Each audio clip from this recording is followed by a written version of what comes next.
usapan. May kwentong barbero, may kwentong kutsero, ang makakainkwentro mo, pati mga pilosopo.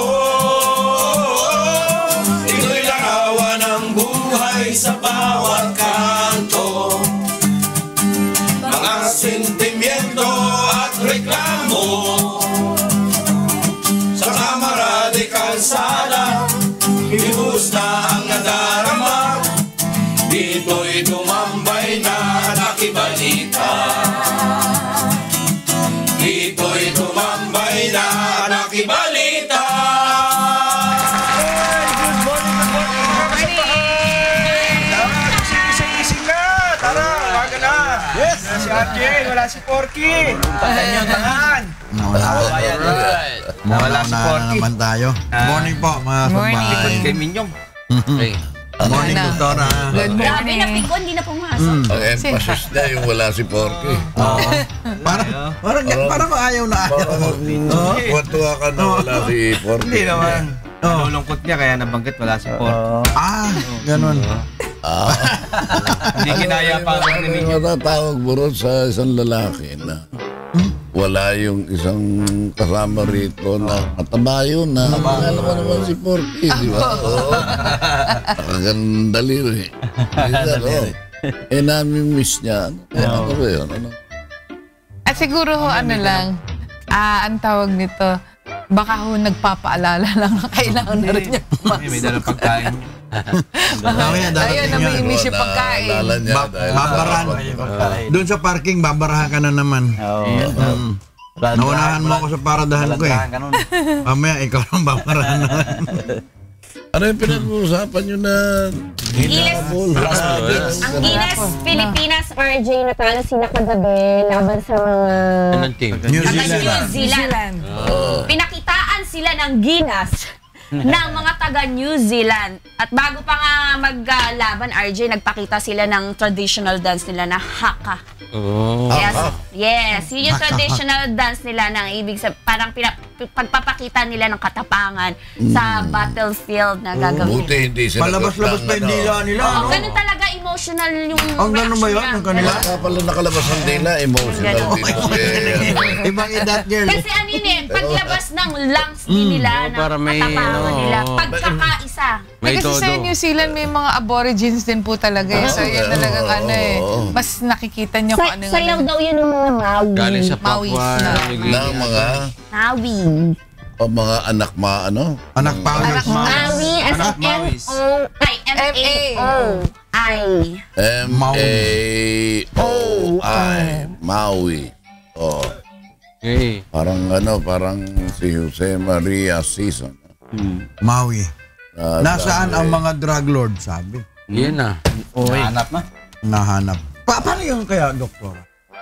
Paano ngayon yung epekto sa mga anak, kamag-anak, kaibigan, kabatch, classmate, doon sa mga general na nasangkot doon sa binanggit ni Presidente Digong?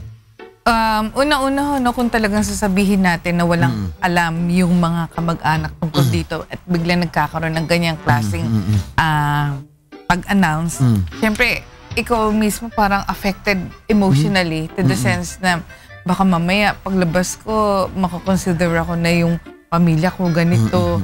And sometimes nakakababa po talaga ng tinatawag na natin self-esteem. Not only yung moral, pero yung pagtingin niya sa sarili niya na napapababa. So, it can loosen po yung self-confidence. It can also lead yung pagiging withdrawn ng isang tao. And then, aabot po sa punto na pag talagang sobra-sobra yung nararamdaman nilang hinagpis o kaya naman yung parang yung pagkatakot, pwede pong mag-succumb to depression. And then eventually, pwedeng magkaroon ng paranoid ideations kasi baka sabihin nila, Baka meron pa mag-suicide. Maging suspicious sila sa mga sa situation. So talagang nararapat lang po na malakas ang support system coming from the family. Tapos pa pwedeng explain nyo na hindi naman talaga, nag-name pero hindi pa naman talaga yung inaakusahan or whatever. Is it advisable na yung mga psychologists, kagaya ninyo mga doktora na gano'n, kayo mismo magkukuan doon sa mga kamag-anak? Pwede po immediate tinatawag family? natin na ang ginagawa po dito ay dinidebrief sila at the same time dinidifuse po yung situation kasi ang inaanuhan naman po dito, ang inaakusahan hindi naman yung pamilya. Oo. Ang sinasabi Pero, dito nagne-name Hindi ng ba pagka tao. sinabi mo, you're the head of the family. Yes. Tapos ikaw ngayon na involved dito sa mga ganitong bagay. Di ang epekto nun sa iyo ako, halimbawa ako, estudyante, anak ako ni ganito, ganyan. Pagdaan nito, kaya pala nakasakay ng kotse yan kasi yung General, ganito gano'n hindi ba? Talagang malaki ho ang epekto nun. Kaya nga ho sinasabi natin na parang maintindihan din ng mga, lalo na sa mga bata, you have to protect lalo na yung mga bata dahil kasi hindi naman nila naiintindihan yung sitwasyon. Maaring yung mga adults, mas maiintindihan nila, mas kaya nilang i-defensa ng sarili nila. So best thing po talaga dyan, pagdating sa ganyang pagkakataon, na yung mas maging supportive, like kung halimbawa dati ang nagdadala lang, ang naghahatid lang mga yaya, wala naman ding alam yung mga yaya, Siyempre, wala din naman alam yung drivers. So siguro mas maprotektahan na inform na ma'am kayo na po yung mismo sa eskwelahan na medyo nagkakaroon ho tayo ng problemang ganito. Is it okay na mag-leave of absence yung mga bata? Dahil kasi may mga pagkakataon na talagang Pati yung mga kaklase mo. medyo iba nabubuling ganun. So, nabubuli ka. naapektuhan talaga siya. And then, eventually, pag medyo nag-lie low na yung situation, or hindi po kasi pwedeng sabihin na ititigil niyo yung mga dating aktibidades So, kinakailangan lang medyo mapangaralan din at the same time, ma-diffuse yung situation na eto may mga nangyayaring ganito, so wag niyong aanuhana, wag niyong lalabanan o kaya naman yung magagalit kayo pag merong mga ganyan nagsasabi. At least po medyo guided po sila. Meron mag-guide sa kanila. Kasi kung walang ganun, ang tendency, di ba, pag pasok nyo sa eskwela, may mga ganun. So, maiinis kayo, maaring magalit kayo, lalo pa kayo makapanakit, lalo kayong maakusahan ng mga bagay-bagay na hindi maganda. Mabigat pala Although, ang mahirap nga po dito sa sitwasyong ito, dahil kasi di ba binigyan naman sila ng pagkakataon before na sinabi gano'n, sabihin niyo na, mag-surrender na kayo, parang yung tapos biglang hindi. Tapos siguro, kinagulat din ng lahat is the mere fact na hindi rin nila akalain na magsasalita. Sabi kasi, noon before na sasabihin niya yon, yung chief mismo ng PNP na sinabi niya na wala kaming makita na ebidensya tungkol doon sa inyong sinasabi. Pinaimbestigahan namin ganito, ganyan yung mga binabanggit niyo pero wala kaming makita. Biglang nag-boom. Boom. Tapos, Sumabog bigla yung balita na gano'n. Paano naman yung, di ba? Dati 3 lang, tapos naging 5. at may kernel pa raw. Mayroon pang Meron pang babang May marami mas pa. lower in rank. Sa palo. Hanggang sa PO1 eh. Yes. Doktora, ano naman masasabi niyo sa di ba yung kami nga ang niyan kami nga ang taga-sugpo ng droga, kami ang taga Kami ang nanguhuli. nanghuli ng mga droga. Kami ang Ngayon, kami ngayon ang paano kaming involved. magiging diyan, sangkot sa droga, kami nga ang tagahuli niya. That's a depend siguro. Depends alam mo nyo yun. kasi, Ito, analyze natin to. sige, umpisahan nyo. Sige, tanong nyo na lang doon sa mga nahuhuli. Paano ba nakakapasok yung mga Taiwanese na yun? Yun. Ngayon ito, President Duterte promised to uphold the Constitution and the laws. Yet he clearly violated itong due Yun yung process. tribune. Tribune yan malamang. Hindi, pinapa-analyze ko yung ganong comment na tribune yan. Tribune lang. Tribune lang naman. Nasisira ang... Style ng tribune yan eh. Kasi, yung question mo kagad, yung credibilidad ng dyaryo. Oo, talaga. Pinapa-analyze ko yung sinabi. Alam nga namang hindi sinabi ito. Ito, nakalagay dito eh. Kaya nagagalit sa'yo si Porky. Ngayon, pinakamaganda talaga mag-asawa ka.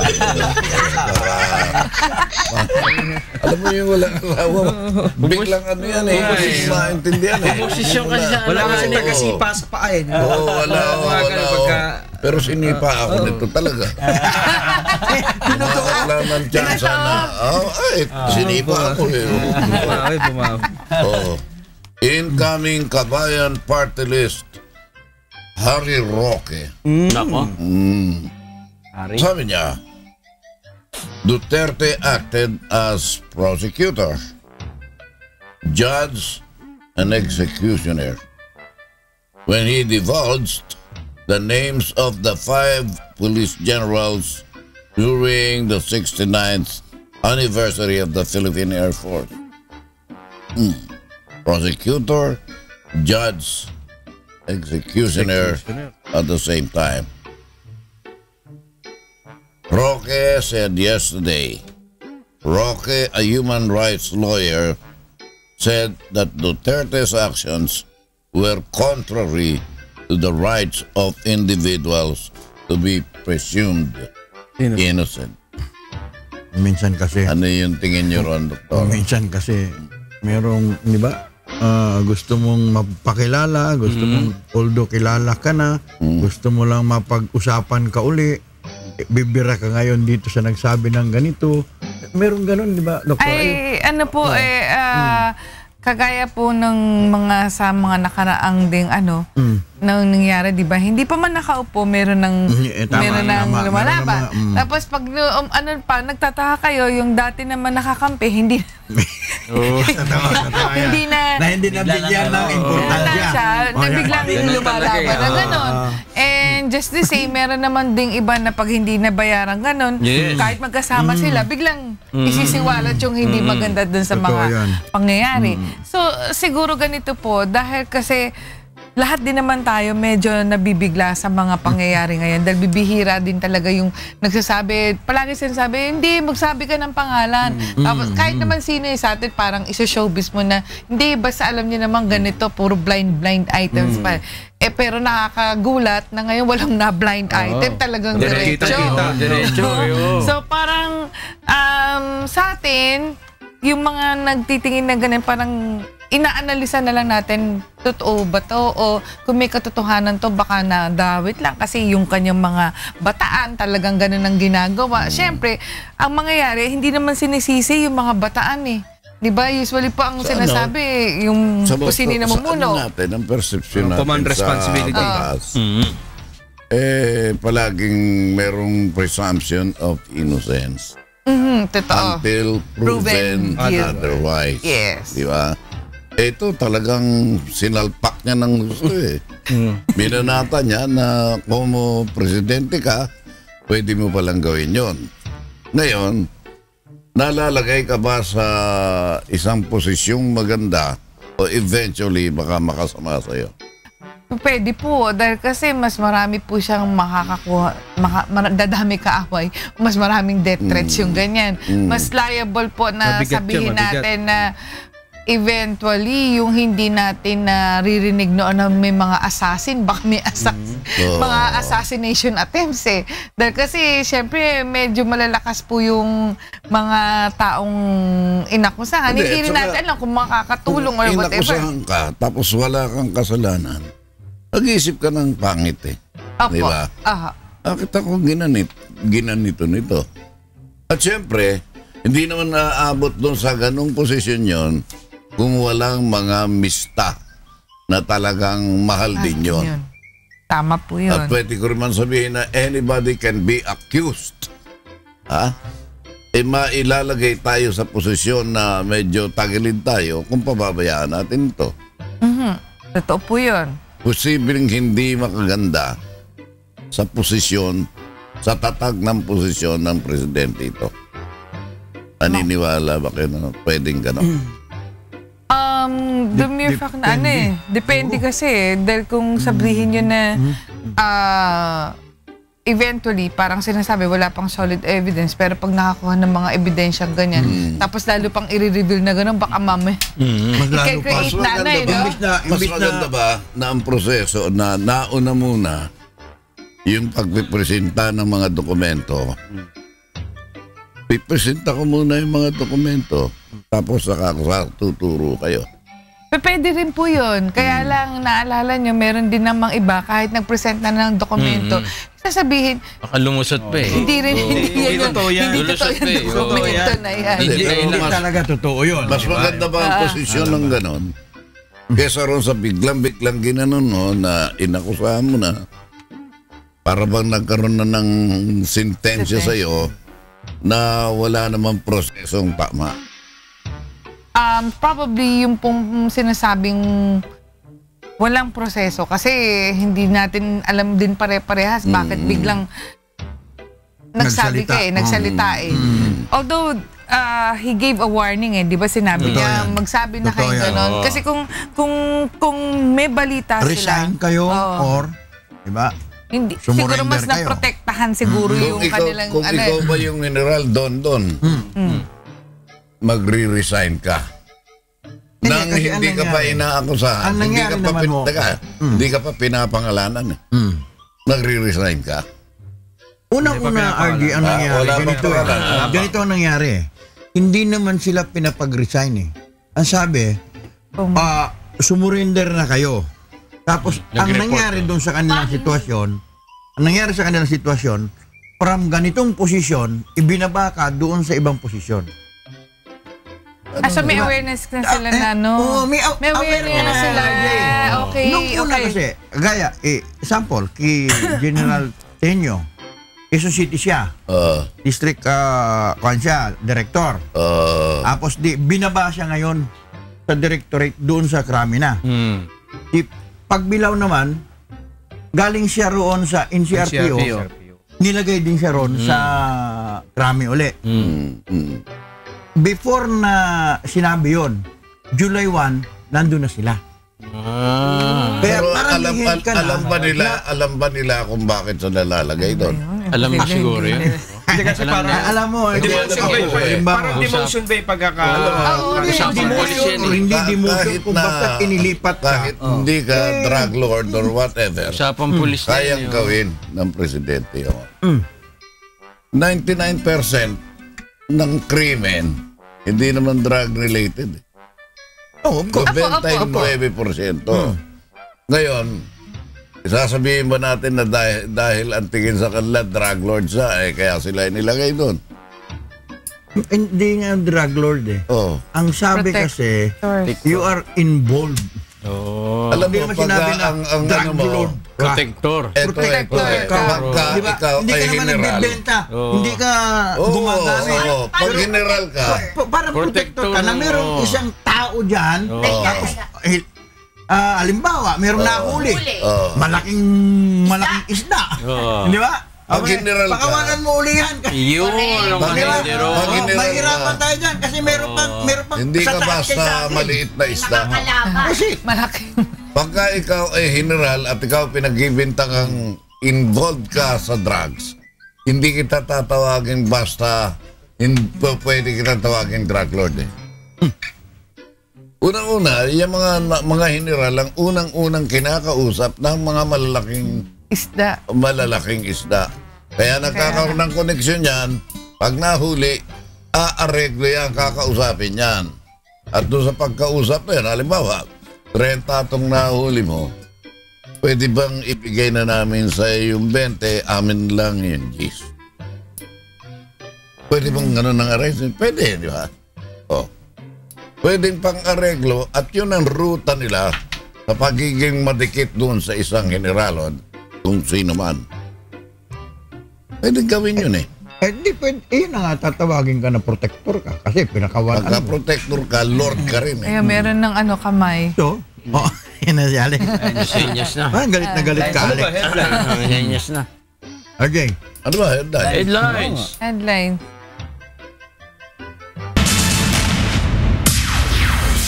Investigasyon sa 5 general na isinasangkot sa operasyon ng ipinagbabawal na gamot, target tapusin sa loob ng 1 buwan. Listahan ng iba pang general na umano'y sangkot sa droga, kinumpirma ng pinuno ng PNP. Daang-daang pulis sa ilang probinsya sumailalim sa surprise drug test. Libreng Wi-Fi connection sa ilang istasyon ng MRT, maaari nang ma-access ng mga pasahero. Panukalang no work, no pay sa mga mambabatas, inihain sa Kamara. Bagyong Butchoy, posibleng maging isang super typhoon. At Gilas, Pilipinas, bigong makapasok sa FIBA Olympic Qualifying Tournament Semifinals. Dok, may tanong ako. Okay, sige. Yung ginagawang random drug test ng mga pulis, pwede bang madaya yun? Kasi ganito siya, no? Kahit nag-random testing ka, automatic dapat yung mag-handle doon, merong talagang from the laboratory na magkukuha. Kasi una-una, pag sinabi nyo, pasok kayo sa loob nitong cubicle nito, iihi kayo. Kung may tubig doon, pwede lagyan ng tubig po yun nang hindi nalalaman. So automatic po yan, dapat from the lab test, yan, dito ka, sumalo ka. Nakikita po from directly na doon ang gagaling. Doon po lalagay. Kasi kung minsan, noong kasi ako nagpa-drug test ako, yung talagang tao nandun sa likuran ko. Dinignan niya talaga. Hindi pa naman ako hindi pa ako Ikaw nagiging. naman kahit walang drug test. Maraming pumupunta sa likod mo eh. Talaga kalahati pa lang muna. Hindi pa talaga. So, totoo po Pero yun. ginawa niya uli. Totoo yun Ginawa niya muna. na talagang dapat talaga may tao po Bantayan nakamonitor. Tapos pangalawa ho, syempre, pag merong Ang hirap naman nun. Yung kami, nanonood sa'yo. Kaya nga hirap na hirap. Kaya nga mahirapan nga po kayo. Pero at least kasi, yun po yung tamang pamamaraan. Dahil, Kasi makakalusot alam niyo ba, sa maniwala kahit sa hindi, nagtataka rin ho ako na meron din pong ganyang pandarayan na hindi natin nalaman. Halimbawa po sa mga medical exams, hindi naman po yung talagang yung pag sa US na med exam kasi talagang nakamonitor yon. Nagulat na lang ako, sabi ko, paano nakalusot yun? Nakala ko ba may sakit yan? Iba yung nagpa-x-ray. Tapos, Siyempre, lusot siya. so, lusot po siya. Nakarating din siya sa abroad. Talaga? Pwede pala yun. Kasi hindi naman tinitingnan eh. Paano nilagay ko po pangalan, syempre, at least, nilagay ko that girl. Tapos ngayon, alam ni Dada na may sakit siya or something. So, iba ho yung... Iba yung pangalan na... Iba yung yung tao. Na nagpa-test. Talaga, no? Pero nakapangalan Pilipinas sa akin. lang talaga Kaya nga po nakakagawa may na mga yan. ganong pagkakataon na talagang kailangan close monitoring. Kasi sa random po na ganyan, kumisa nga, hindi rin natin sigurado. Baka mamaya may ka-anuhan pa ho doon, iba yung pangalan nung kung kaninong yun, Naipalit sample. na, napalitan. So talagang kailangan talaga ng close monitoring para talagang specifically maging tama po yung mga resulta. Ano ang magandang epekto nito sa ating ekonomiya? Una-una ho kasi talagang yung random testing na. Epekto sa ekonomiya nito. Yung pong pangyayari na... Kaya ang natin kumbaga sa specialty natin, doktora tayo. ang priority natin nasa droga at hindi sa hindi ka kumaway. kabuhayan. Actually, pag titignan nyo kasi, ang lalaki nga nung... Ito, bilin-bilin na itong lalaki. Bilin-bilin po yung shabu eh. 1.7 billion. Kasi dati nakakadinig lang ako, 100 millions lang eh, ganun eh. Mamisyo lang eh, nung araw eh. Ngayon, billion-billions. Grabe. So, alam niya na... So ito talaga ang problema ng Pilipino, droga, hindi pagkain. Narco politics. Hindi po anong tawag dito, yung pong talagang sabihin natin na basic needs, malaki po talaga ang pangangailangan natin doon. But because of the fact na ito yung nababalita, ito lahat, nako-cover up yung talagang primary needs Pwedeng maging ang drama ay nandito sa droga para mawala ka doon sa talagang dapat na konsentrasyon. Di ba po nagkakaroon po ng pagkakataon na humisan ng iba para mapacify ang isang bagay na na-discover or isang bagay na pangangailangan ang nangyayari, nako-cover up ng mga ibang events. Or kaya naman napagtutuunan ng sobra-sobrang mileage yung mga exposure dito kesa yung talagang immediate na... Doon ako nag-worry na hanggang ngayon, puro tayo droga, pero pagka yung pagkain babalikan ko kayo dyan, magdadala akong pagkain. Kaya, Di ba RJC? pupunta ako rito, magbibigay akong pagkain. Pero wala yun sa programa ng mga mauunlad na bansa na nagdi-deliver kang pagkain. Ito, gusto sa Tondo, maraming gutom dito, magdadala ako matsyakaw. Ayan. Si BP Lenny, yun ang isa sa mga programa niya, di ba? Yung... Iikot na nga lang. Oo. Iikot na lang siya. Para magpamigay ng mga biyaya. Oo, eh. Aabuti ng Kasi mga kung taong nasa Sabi ni layuan. Stand magkita by me. sila, it was a very sticky meeting. Sticky, malakit. Malakit ang tingin ng isa. Naglagay pa ng lollipop dito. Iniwanan pa ng number, ha? Niwanan pa ng si number. Lenny, oh. Sa tansya nyo, pwede ba na maakit si Digong Kenneth? Pwede na si Digong kasi established womanizer yan. Totoo po yun. Pero tinigil niya na. O, teka muna. Independence. Okay. Ano ho ba yung implications ng sinabi niyong maakit? Magkagusto or ano? Magkagusto. Maaari pong sabihin natin na ang isang tao, pag nakita niya yung isang maakit, magkakaroon ng attraction. But because of his stature, siguro hindi po aabot sa punto na talagang yung ganong klase na aabot sa pagkagusto. Dahil kasi may mga responsibilidad sila na kaakibat doon sa ano, na pare-parehas eh. So, magiging scandalous po yung dating eh. So, sila mismo, they will prevent it from happening. Pero si Duterte, sanay sa iskandalo sa babae. Sabi ko, dahil kung ano yung nababasa natin, yung nakikita natin sa kanyang, medyo gulat ako dyan sa kanyang titig eh. Iyo? Nakuhaan Hindi lang naman kasi siya. yung Di ba, halos karamihan naman na. At least ganyan lang naman ho yung ano, halos may mga pagkakataon naman ng ibang mga pangulo natin eh. Naalala niyo yung pinakita niyo sa Si Era? yung Si Era. hinalikan yung ating Miss Universe Nanginig pa nga eh. kilig. Mga kilig na Iba gano'n. yung kilig niya eh. Pabirong Yun talaga, meron din siyang kuhan. Talagang meron siyang, may mga anak. May record yun eh. Tumakbo, oh. Ito may record din ito eh. Opo. Kaya nga nananalo eh. May record sa babae ito. Aminado naman siya. Aminado naman siya. Hindi na bago sa tao. Para si Era lang yun eh. Ayun nga eh. Tanggap ng tao na. Correct. Kasi Si Era po. totoo, Tanggap inamin ng niya. tao yan. Pero tanggap kaya nilang dalawa. Babalay nyo. Pero sabi naman ni Lenny, maganda yung pagkakatanggap ni Yeah, President Digong sa kanya. Akala nga niya hindi siya papansinin. Akala niya Inihatid niya pa. Tsaka ano, Maganda yung pagkatawag. Tawag pa ni Hinatid pa siya na ano. President Digong kay Ma'am. Kaya nahiya si BP. galang. Galing ha. Yung tinatawag na Maginoo. Meron ka na bang hinatid doon? Maginoo, medyo Kakasaysayan mo na tinawag mo ma'am. Ay, palagi ho ako. Oh, di Paggalang mo ba? yun Mas eh. effective. Paggalang mo. Ma'am that girl. I'm that girl. Bagay sa akin. Di ba? Alam mo, Ganyan, respeto yun. naiintriga ako sa Tsaka yung, mga... halimbawa, pakilala ko mga magulang. Oo. Ma'am din ang tawag ko. Ma'am. Mami. Mami na agad.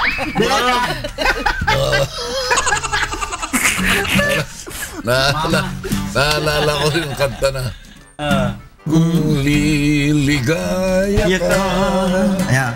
sa piling ng patao At kung ang langit mo ay ang pag-ibig niya tututol ba ako? Sige. kung kagustuhan mo Bagay pala kayo. Ano ang Minsan. minahal mo ako?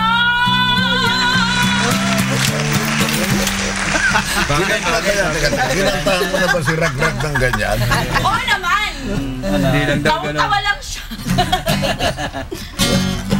Pero magandang ano nila, kuha nila. Oh. Oo, ganda. Ganda talaga. At ang sinabi ni Digong, stand by me.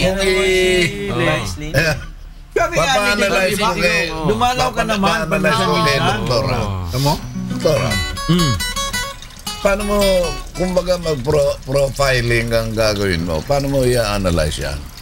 Yung titig Match nito, na match. isa, Match naman. at saka yung yung ayos naman ng isa. Oh, Paano? blasting yung mukha, oh. Siguro po kung sasabihin natin na hindi po sila nasa isang mataas na posisyon. Okay. Ordinary lang. Parang ordinaryong mga mamamayan lang. Ito po ay isang yung pinapakita po nung na pagtitig na ganyan ay pagtitig ng paghanga. Siyempre. Parang gano'n na nakikita Na yan. pwedeng mauwi sa, alam mo kung minsan Ganun naman nag-uumpisa eh. paghanga, ano yan. Nadidevelop yan. Nadidevelop yan eh. Oh, okay. Pero yung po kasing mata ni Ma'am Lenny napaka-expressive. It's more of saying na ang pinapakita pong mata, hindi siya kasa. It's more of a respectful eyes. Parang hindi siya nag-aano ng kahit na na merong sense of attraction or whatever. It's more of itsura po niyan is parang nagbibigay respeto lang po eh. Yes. Hindi po yung hindi ho yung aabot sa Pero kung putong. nakita niyo muna siya yung retrato niya na walang katabi, walang ganyan. Ano impression mo sa mata ni Doktora? Ni Lenny po. Expressive talaga eh. Kaya siya po yung tipo ng tao na talagang pwedeng magkaroon kayo ng attraction kasi napaka-expressive ng mata niya. So yung kanya Ako pong kung tititigan ako ni Lenny. Matutuno ka? No, masyadong ma-impress ako. Totoo po. Totoo. Kasi yung kanyang Ikaw ba, Kasi hindi ba yung tatanungin naman kita. Express na yan doon. Sa babae ba, nagkaroon ka ba ng pagkata na magkagusto sa isang babae dahil sa kanyang mga mata? Oo naman. Kasi minsan meron ding Kuminsan meron nga kuminsan yung hindi naman duling ang tawag yung banlag. Banlag. Oo, maganda rin din yan eh. Hindi siya duling pero banlag. Maganda. Depende rin sa physical picture niya. Ayun Appreciation. Appreciation. Tumitingin. Oh, appreciation. Halimbawa, Kasi hindi ba pag-uwi pagkayo? mo, lahat ng mga nakakilala mo na bigla pagdating parang banlag na. Nako. Siyempre, nadinig ka. Banlag. Di ba pagka yung gusto mong talagang paniwalaan ka nung tao na kausap mo, look into his eyes. Yes. Para nandun yung sincerity. Eye contact. Yung soul niya. Ano, that? Nandun yung kaluluwa. Mang dat? Ma'am, dati girl dapat. Yung kaluluwa. Mahirap pala yung naka-glasses ka na katulad ko. Hindi ko masyadong Oo. Kaya pala dapat pagka meron akong liligawan, Tanggalin mo yung salamin. Para at least yung makita mata ko kayo. na tatanggalin ko. Nanligaw ka naman doon nakasalamin ka na madilim. Hindi. May nakita akong kuha mo rito na Sunglass ho yan. style Ronnie Ricketts. Hindi naman naliligaw yung mainit eh. Kaya ako gamit yung sunglass. Na-experience ko yan, RJ. Yung si William.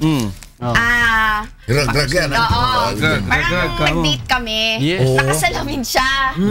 Parang hindi mo makita kung ano yung expression ng mata niya. Pero nung mag-asawa na kami, sabi niya, kaya daw siya nagsalamin nun kasi tingin daw siya na tingin sa akin. Ano naman. Landi! Ang landi ko. Naka-helmet pa yun. Para bang gandang-ganda talaga siya. Naging pangalan niya si Kirina eh. Kirina Landi pa. Kata ka tayo, nakakainis ang landi ko. Kirina Landi pa. Hindi maganda yan eh. Yung ibang istasyon hindi ganyan eh. Natutuwa ako dahil maraming gumagaya sa atin. Hindi Hindi naman nila makakuha. Dito parang anything goes eh. Unang-una, wala naman tayong Malaysia, di ba? Ang Malaysia hindi natin makuha yung tama. O, ba't natin pag-uusapan ng Malaysia? Yung tama. Yung tama na lang pag-usapan natin. Meron bang doktorang, hindi, mali siyang pinag-uusapan eh. Na pumasok lang sa isip ko kasi nung isang araw, napanood ko ron sa kuan, yung isang mama, ni-rape na yung isang buntis na Kalabaw? baka. Ay, may sakit po yun. May bestiality. sakit yung baka. Wala kayo po, ano ha? Kawawa naman yung baka. Sino ang tatay? Rape nga eh. Rape nga ang tawag sa ano eh. Meron nga pabo eh. Bestiality. Sa Australia, Bestiality. sa isang ibang countries, Sa Australia, Australia or Canada, hindi ko Kama magaganda ba ka Kasi yung... talaga? Baka sakali. Kaya ako, pupunta ako at ako'y magbabakasyon.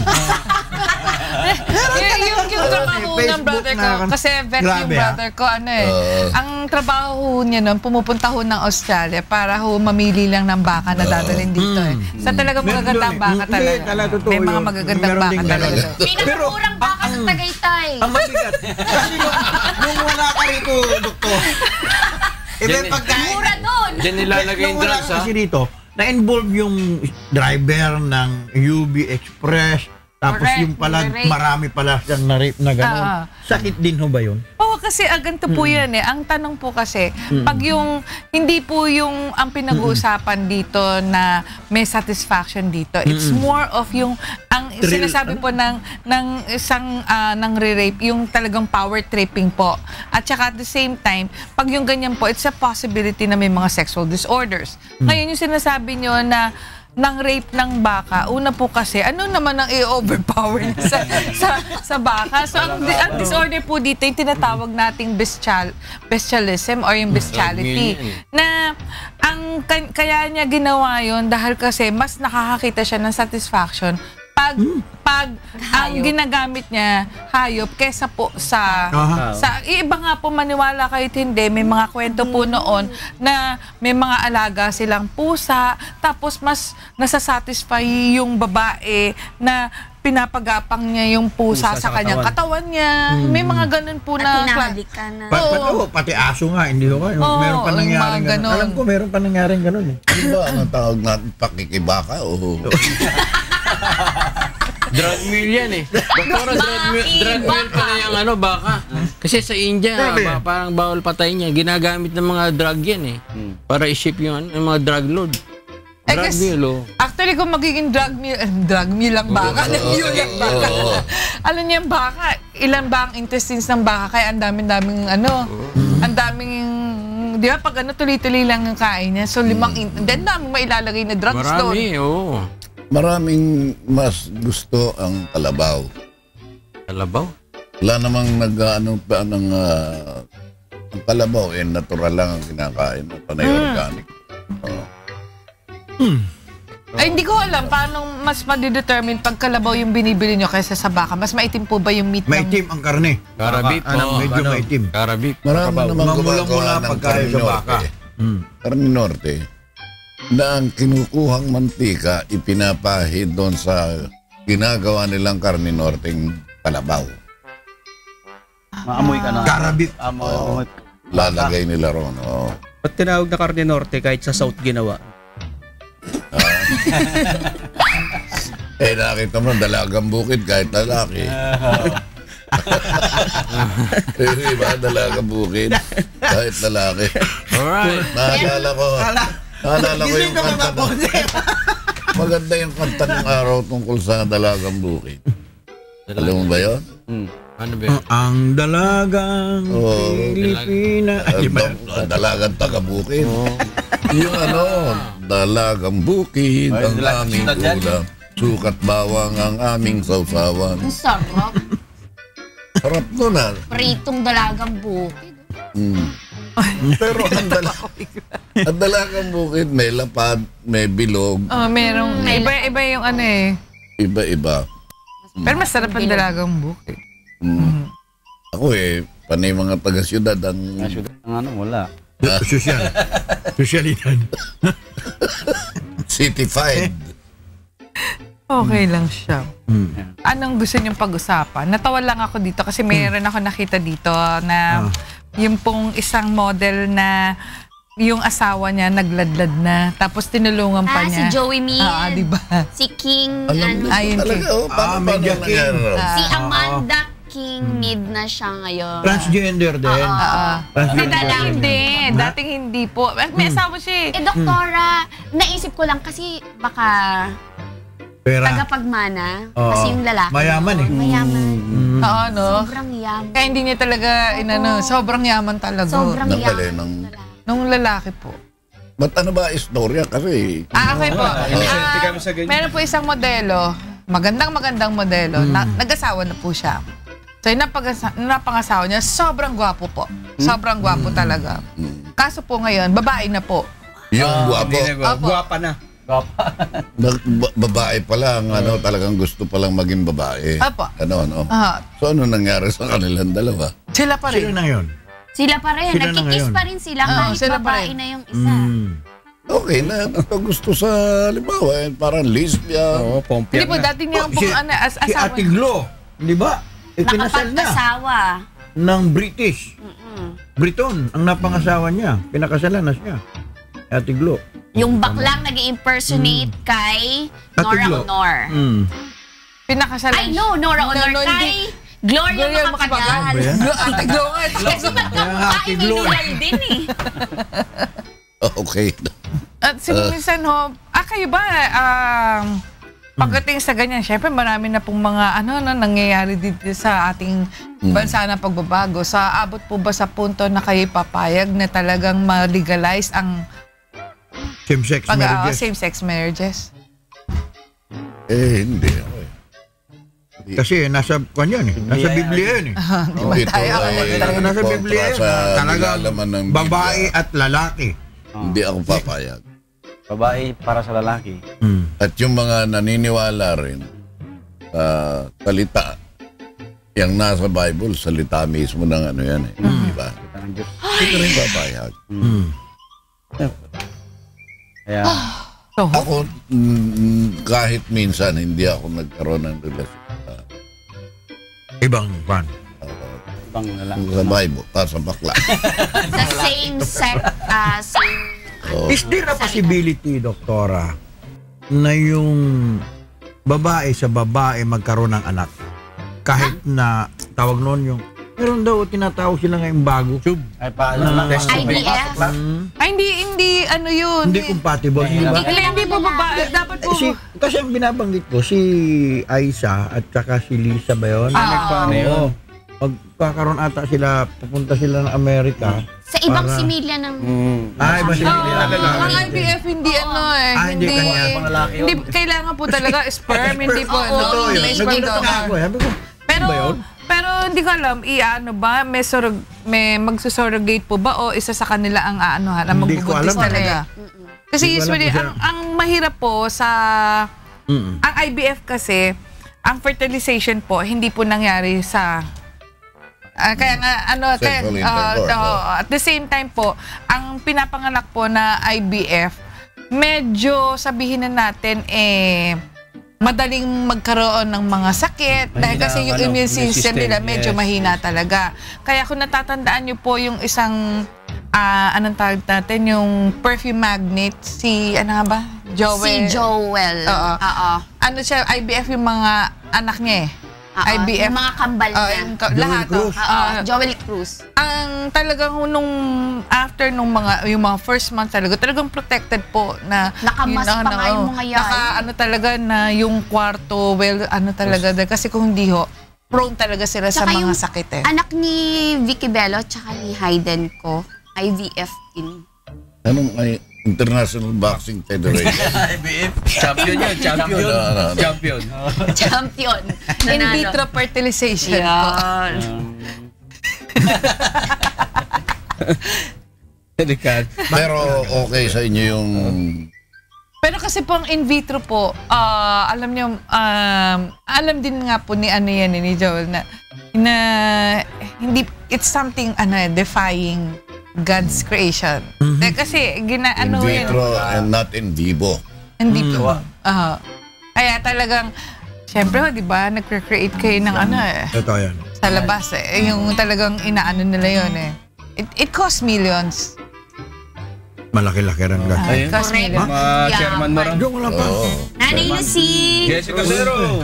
Si Chairman Doktora, Benny yung babatiin Cruz. mo. Chairman Elias Delfin. Berkudya.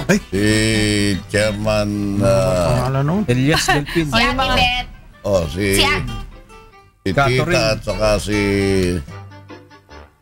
Tito.